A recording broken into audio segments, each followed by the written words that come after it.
By election మంత్రి అజారుద్దీన్కి ఇవ్వాలటి వరకు శాఖను కేటాయించలే. బై ఎలక్షన్ మంత్రి అని ఎందుకంటున్నా అంటే జూబ్లీహిల్స్లో ఉప ఎన్నికలు రావడం వల్ల ఆయనకు మంత్రి పదవి వచ్చింది కాబట్టి. కాంగ్రెస్ పార్టీ ఒక పాలసీ అనుకుంది. అదేంటి అంటే గెలిచిన వాళ్ళకి మాత్రమే మంత్రి పదవులు ఇవ్వాలి కానీ ఓడిపోయిన వాళ్ళకి ఎమ్మెల్సీలు ఇచ్చి మంత్రి పదవులు ఇవ్వద్దు అనేది పార్టీ ఒక లైన్గా అనుకుంది. అందులో భాగంగానే గతంలో షబ్బీర్ అలీ మంత్రి పదవి ఇవ్వమని అడిగినప్పుడు కూడా ఆయనకు అదే చెప్పారు. ఇప్పుడు అంజన్ కుమార్ యాదవ్ జూబ్లీహిల్స్ ఉప ఎన్నికలలో నేను క్యాండిడేట్గా ఉంటా అని చాలా రోజులు ఫైట్ చేసిండు. ఆయనకి కూడా సేమ్ అదే ప్రాబ్లం వచ్చింది. మంత్రిని చేయమంటే ఆయనకున్న ప్రాబ్లం కూడా ఎన్నికలలో ఓడిపోయినటువంటి వాళ్ళకి ఎమ్మెల్సీలు ఇంకొకటి ఇచ్చి మేము మంత్రి పదవులు చేయదలుచుకోలేదు, ఓడిపోయిన వాళ్ళని ఎవరిని కూడా మంత్రుల్ని చెయ్యొద్దు అనేది కాంగ్రెస్ పాలసీగా ఆ రోజు చెప్పారు. వాళ్ళ దగ్గరున్న జగ్గారెడ్డి అయితే కాంగ్రెస్ పార్టీలో చాలా రోజుల నుంచి ఉన్నాడు. కాంగ్రెస్ పార్టీలో చాలామంది నాయకులకు అపాయింట్మెంట్లు దొరకని టైంలో కూడా రాహుల్ గాంధీ అపాయింట్మెంట్ జగ్గారెడ్డికి దొరుకుతుంది. రాహుల్ గాంధీ రేవంత్ రెడ్డికి అపాయింట్మెంట్ ఇవ్వని టైంలో కూడా జగ్గారెడ్డి రాహుల్ గాంధీని కలిసి ఫోటోలు పెట్టిండు.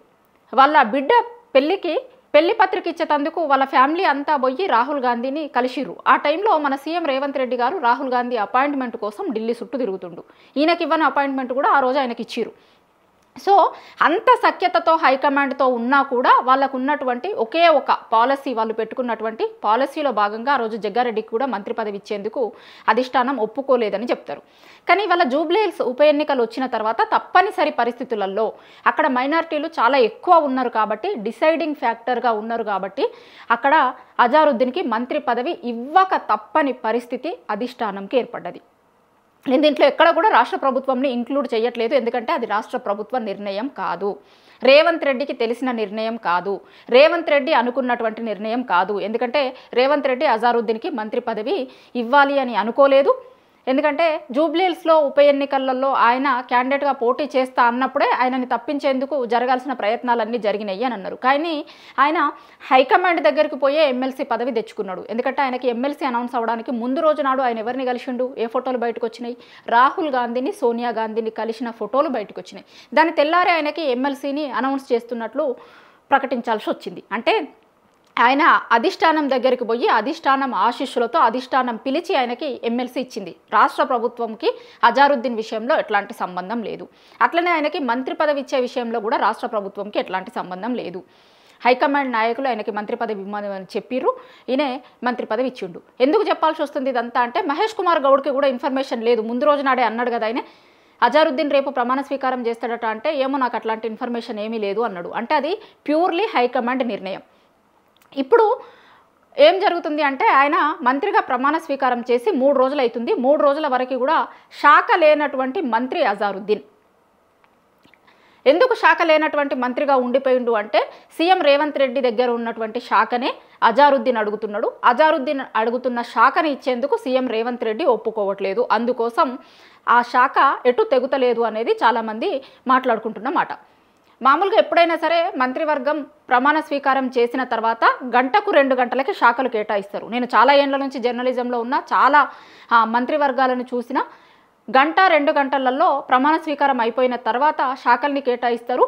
లేదు అంటే ఆ రోజు సాయంత్రంకైనా సరే ఎవరెవరికి ఏ శాఖలు ఇచ్చిర్రు అనేది మనకి మీడియాకి ఒక లిస్ట్ వస్తుంది. లార్జర్ సైడ్లో ఆ రోజు సాయంత్రానికి శాఖల్ని కేటాయిస్తారు. కానీ అజారుద్దీన్ విషయంలో అదేది జరగలేదు. 3 రోజులు అవుతుంది. ఈ రోజు వరకు కూడా ఆయన జూబ్లీహిల్స్లో ఎన్నికల ప్రచారంలో కూడా పాల్గొంటున్నాడు. శాఖ లేనటువంటి మంత్రిగా ఆయన జూబ్లీహిల్స్లో ఎన్నికల ప్రచారంలో పాల్గొంటున్నాడు.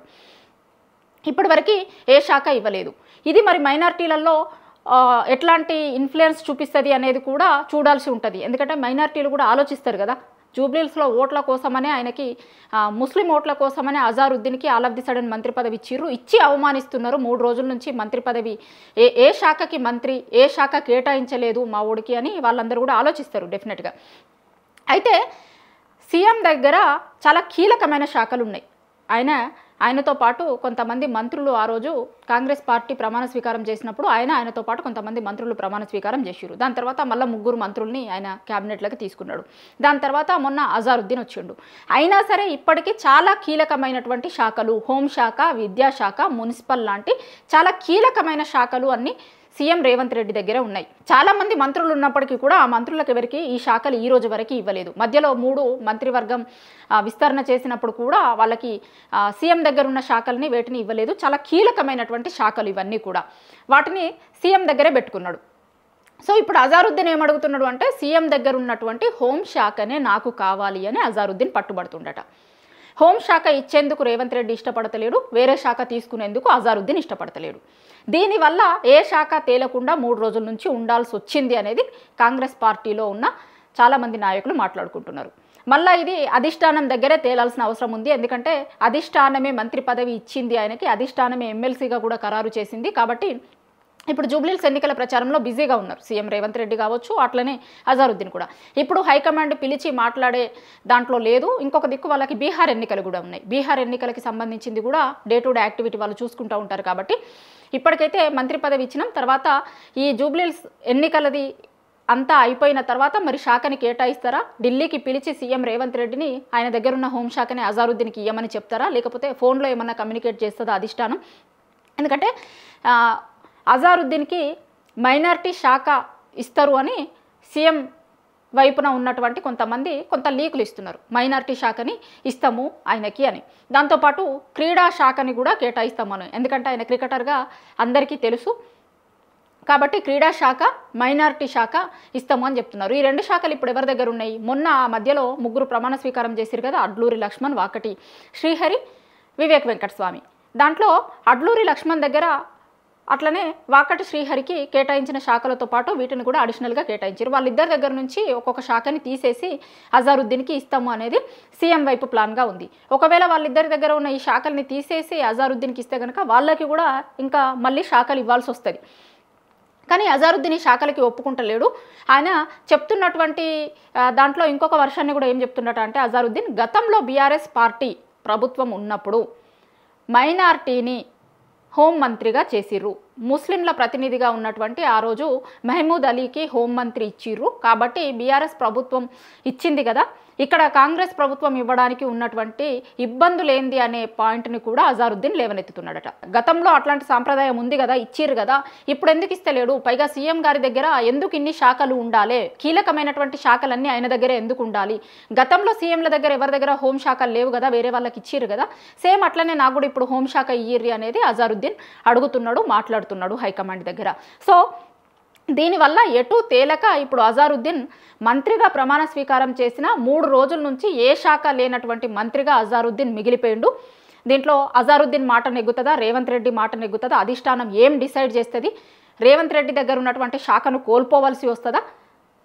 అజారుద్దీన్ అనుకున్నట్లుగా హోంశాఖ అజారుద్దీన్కి దక్కుద్దా, లేకపోతే రేవంత్ రెడ్డి ఆయన పంతాన్ని నెగ్గించుకుంటాడా ఏంది అనేది అజారుద్దీన్కి శాఖ కేటాయించిన తర్వాత క్లారిటీ వచ్చే అవకాశం ఉంది.